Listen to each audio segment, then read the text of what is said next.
اعوذ باللہ من الشیطان الرجیم بسم اللہ الرحمن الرحیم رب اشرح لی صدری ویسر لی امری واحلل عقدۃ من لسانی یفقہوا قولی۔ بکھرے موتی حصہ اول۔ ایک دعا جو 7000 مرتبہ تسبیح پڑھنے سے بہتر ہے۔ حضرت معاذ رضی اللہ تعالیٰ عنہ کی روایت میں ہے کہ فجر کی نماز کے بعد رسول اللہ صلی اللہ علیہ وسلم کی مجلس شریف میں علمی مذاکرہ ہوتا تھا۔ آپ صلی اللہ علیہ وسلم صحابہ کرام رضی اللہ عنہم کو تعلیم دیا کرتے تھے، مگر حضرت معاذ رضی اللہ تعالی عنہ شروع میں جماعت کا سلام پھیر کر گھر تشریف لے جاتے تھے۔ ایک مرتبہ فرمایا، اے معاذ، صبح کو ہماری مجلس میں نہیں آتے۔ حضرت معاذ رضی اللہ تعالی عنہ نے یہ کہہ کر معذرت فرما دی کہ صبح کو میرا 7000 تسبیح پڑھنے کا معمول ہے، اگر کہیں بیٹھ جاتا تو پھر میرا وہ معمول پورا نہیں ہو پاتا۔ آپ صلی اللہ علیہ وسلم نے فرمایا، کیا میں تمہیں ایسی دعا نہ بتلا دوں جس کا ایک مرتبہ پڑھ لینا 7000 تسبیح سے بہتر ہو؟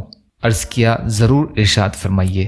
ارشاد فرمایا، لا الہ الا اللہ عدد رضاہ، لا الہ الا اللہ عدد خلقہ، لا الہ الا اللہ ملء ارضہ، لا الہ الا اللہ مثل ذلک معہ، والحمد للہ مثل ذلک معہ، لا الہ الا اللہ زنۃ عرشہ، لا الہ الا اللہ ملء سماواتہ، لا الہ الا اللہ ملء ما بینہما، واللہ اکبر مثل ذلک معہ۔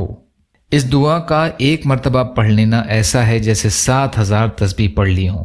حضرت شیخ نور اللہ مرقدہ نے اپنی صاحبزادیوں کو یہ دعا یاد کرا دی تھی کہ یہ پڑھا کرو۔ میں نے شیخ سے ایک مرتبہ پوچھا کہ یہ کیا ہے؟ فرمایا، ٹھہر جاؤ، جب میں اوپر اپنے قطب خانہ میں جاؤں تو میرے ساتھ چلنا۔ گئے تو کنز الامال اٹھائی اور فرمایا کہ فلاں پیج کھولو۔ کنز الامال کی حدیث ہے یہ۔ تکبر کے ایک جملے نے خوبصورت کو بدصورت اور پست کر دیا۔ نوفل ابن ماحق کہتے ہیں کہ نجران کی مسجد میں نے ایک نوجوان کو دیکھا، بڑا لمبا، بھرپور جوانی کے نشے میں چور، گھٹے ہوئے بدن والا، بانکا ترچھا، اچھے رنگ روغن والا، خوبصورت شکل میں نگاہیں جما کر اس کے جمال و کمال کو دیکھنے لگا۔ تو اس نے کہا، کیا دیکھ رہے ہو؟ میں نے کہا، آپ کے حسن و جمال کا مشاہدہ کر رہا ہوں اور تعجب ہو رہا ہے۔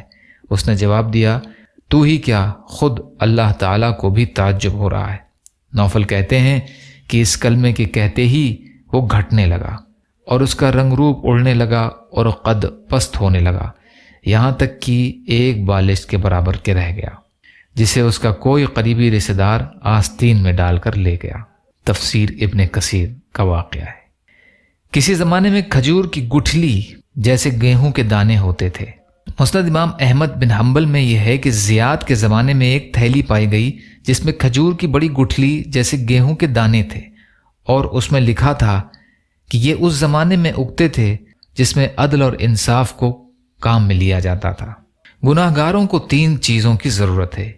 ایک تو اللہ تعالیٰ کی معافی کی تاکہ عذاب سے نجات پائیں، دوسرا پردہ پوشی کی تاکہ رسوائی سے بچیں، اور تیسرا عصمت کی تاکہ وہ دوبارہ گناہ میں مبتلا نہ ہوں۔ تفسیر ابن کثیر۔ یا اللہ ہم سب کو کہنے سننے سے زیادہ عمل کی توفیق عطا فرما۔ یا اللہ مظلوم فلسطینیوں کی، کشمیریوں کی، روہنگیا مسلمانوں کی اور مسلمان جہاں بھی پریشان حال ہیں، ظالموں کے ظلم کا شکار ہیں، یا اللہ آپ ان کی بھرپور مدد فرمائیے۔ ہم سب کو اپنی استطاعت کے بقدر اپنا حق ادا کرنے والا بنائیے۔ یا اللہ آپ قادر مطلق ہیں، آپ کے لیے ہر چیز آسان ہے، ہمارے لیے بھی آسانیاں پیدا فرمائیے۔ یا اللہ جو مانگا وہ بھی عطا کر دیجئے، جو مانگنے سے رہ گئے ہیں وہ بھی عطا فرمائیے۔ ربنا تقبل منا انک انت السمیع العلیم برحمتک یا ارحم الراحمین۔ لا الہ الا اللہ محمد رسول اللہ۔ السلام علیکم۔